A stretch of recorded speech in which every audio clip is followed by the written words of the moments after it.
Hey guys, this is Tiffany with the Nerdettes, and I'm here to talk about the Orville's latest episode, Pria. And this episode, these last few episodes have been really just hitting on major topics, issues that I wasn't really expecting from Seth MacFarlane, but there you go. But yeah, Pria's another one that's like, wow. It really reminds me of the Firefly episode where something similar happens to Captain Mal, and we'll talk about that here in a minute. So when it starts, they're watching Seinfeld, and it's the episode where they're watching the doctor perform surgery. It's Kramer and Jerry watching the doctor performing surgery, and they are eating Junior Mints, and the Junior Mint falls down into the chest cavity, which can cause a lot of issues. So of course, Ed and Malloy and a lot of the officers are laughing. Isaac doesn't get the humor, so Malloy proceeds to explain what a practical joke is and what comedy is, or they're trying to. So as they're doing this and kind of like just talking about the episode, they get a distress call from the star system gate Ria. I can't talk today, y'all. But anyway, so they go and they find the ship Horizon, and they find out that this lady has crashed on this comet and is being sucked into like this, what looks like a sun almost, and will vaporize. And she's played by Charlize Theron, and her name is Captain Levesque in this series. So they look at their options and decide that they'll have to send a ship to go get her and whoever else is on board. Of course, there's that standard "I've got a bad feeling about this" from Alara. So if you've ever watched Star Trek or Star Wars, there's always that kind of pun, and that's always a bad thing. That's always that kind of foreshadowing that something bad this way comes. So they get her out of the ship. They have only a few seconds. They're pulling away with her on board, and they themselves start getting pulled backwards into the sun-like star. But luckily, the Orville is able to lock a tractor beam on and saves them. So, that almost immediately, Ed's obviously attracted to Pria. They've got like whatever connection they have. They're both from Massachusetts, as they find out, because Ed has a cocktail party later in his quarters for senior officers and invites Pria there. So both being from Massachusetts, they have like a lot in common, apparently, and of course Kelly is somewhat jealous, and at the same time it makes her suspicion rise even more. It's almost like she wants to find a reason to dislike Priya's character, but I mean that's kind of understandable, in a situation like that. But so yeah, she decides that she doesn't like her, and Alara feels suspicious somewhat too. Later, we see Pria kissing Ed's cheek, and I'm like, oh, this is bad, because when that happens, I'm like, his judgment's going to be a little off, of course. So, and then we see Kelly trying to search for her in the database and can't find her at all. So that seems suspicious. So her and Alara, she convinces Alara that they need to do a security search on her room. And they go and they find a metal rectangular object, and they can't really figure out what it is. They scan it, and doesn't seem to be anything they can figure out what it is. So the Orville gets caught in this dark matter storm, and they're getting hit from all sides. It's really bad, and Pria comes on board and helps. And this is after Kelly has explained to Ed what they found whenever they searched her chambers. He's very mad because they did so without his authorization and without any due cause as far as he can see.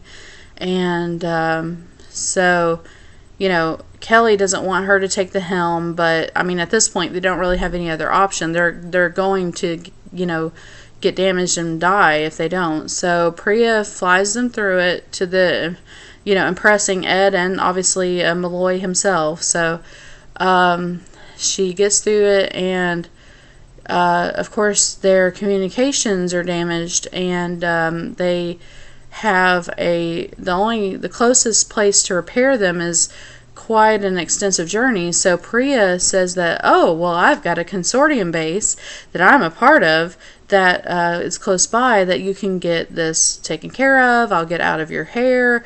I can be left there and all that stuff. So anyway, Ed is so overcome with gratification and obviously his attraction. He invites her to like this environmental simulator. They look at this gorgeous scenery from a planet that they can't even go to because they would sacrifice them and kill them. So they're having even more of a connection, which leads to the bedroom, and they hook up and things happen, and there you go. So of course at this point Ed's pretty locked into her.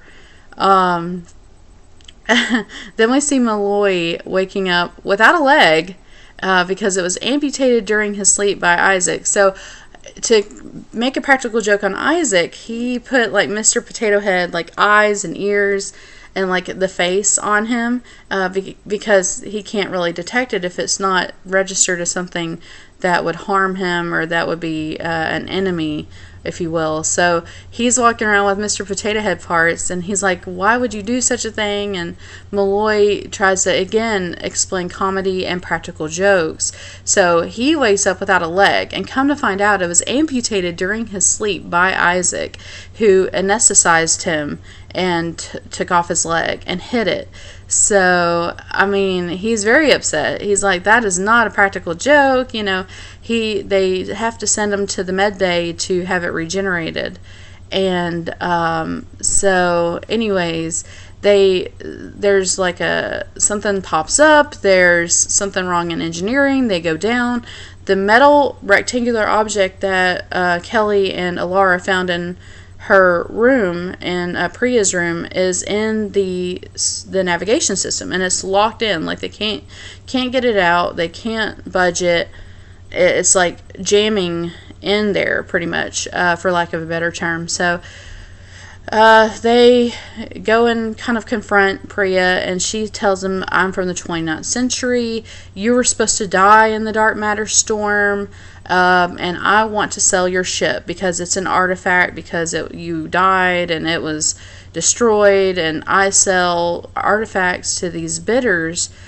She's basically almost like a bounty hunter, but not people, but objects, and she sells these, prized historical people and artifacts to these high bidders. So they go.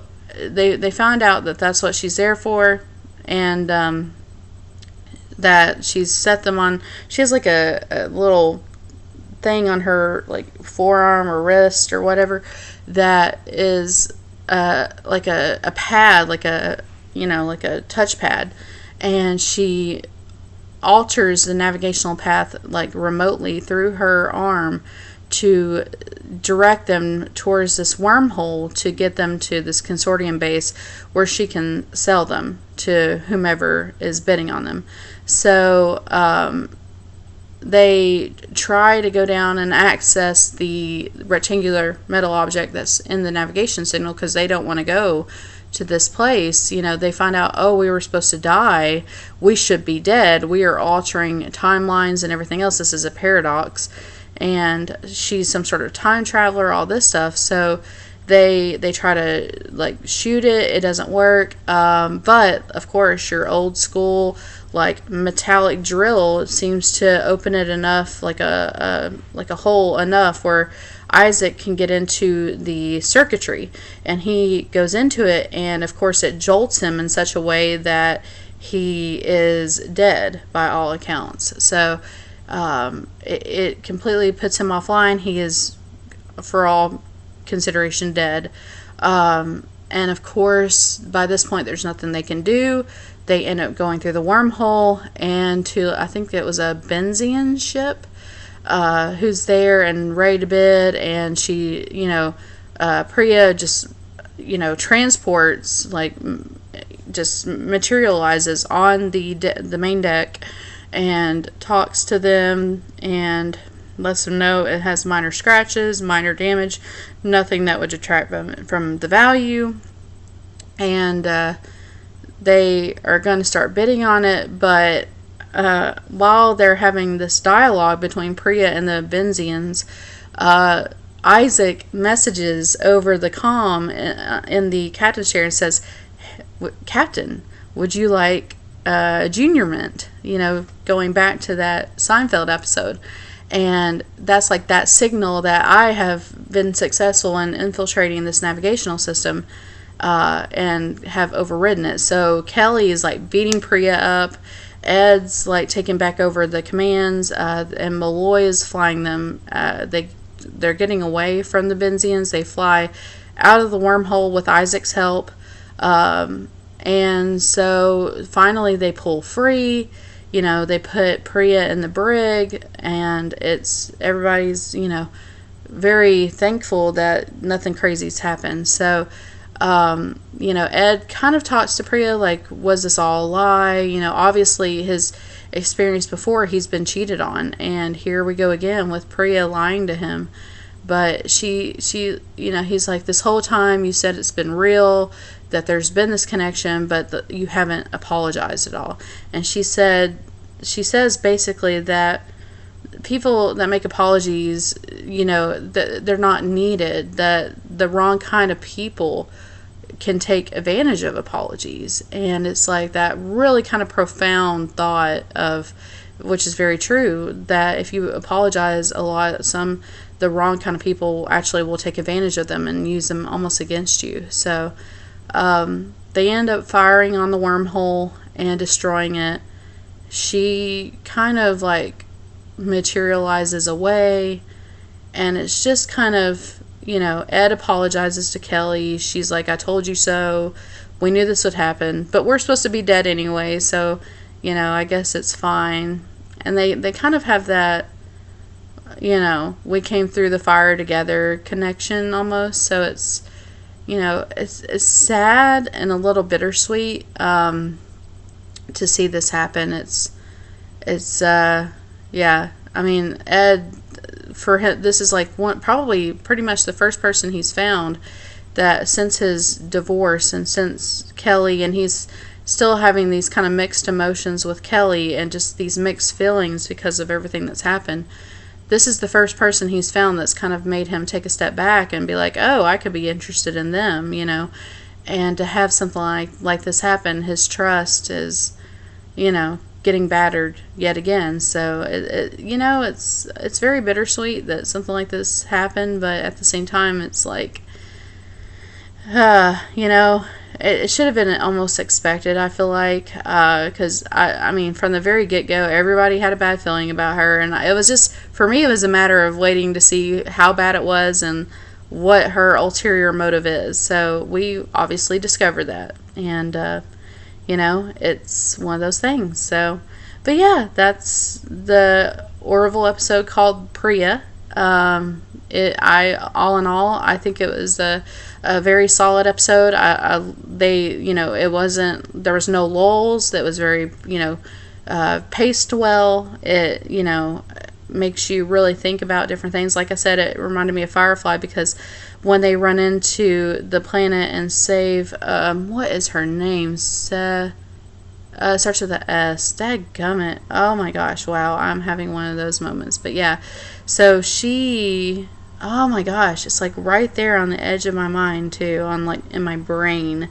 But anyway, so they save this girl, and she, gets with the captain, and she plays this innocent and ends up, trying to sabotage them and all sorts of stuff. So it really did remind me of that episode of Firefly, and yeah, it's just one of those things you just love, to that kind of nostalgia that makes me keep, wanting to watch the Orville. So there you go. I'm really happy that I've watched it and definitely will continue to do so. But yeah, so if you haven't already, definitely subscribe. We're giving away Destiny 2.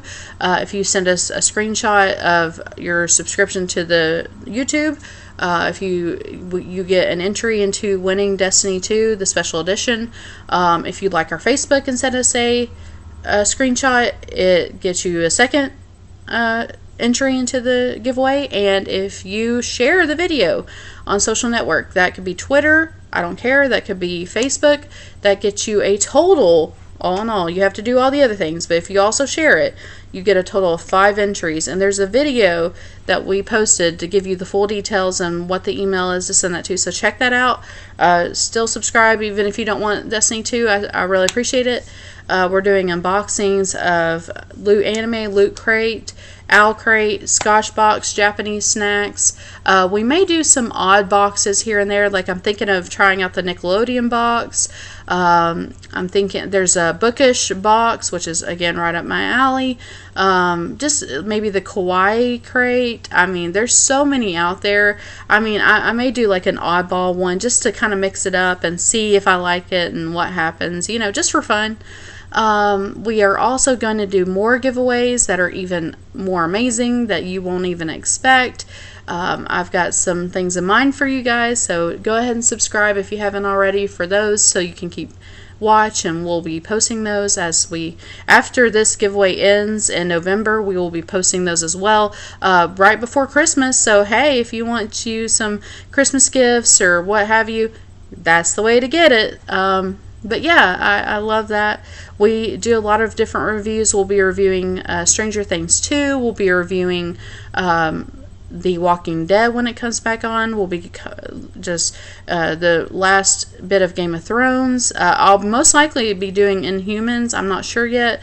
I'm also going to check out Gifted and see how that goes, and if I want to review that. We're doing Star Trek Discovery.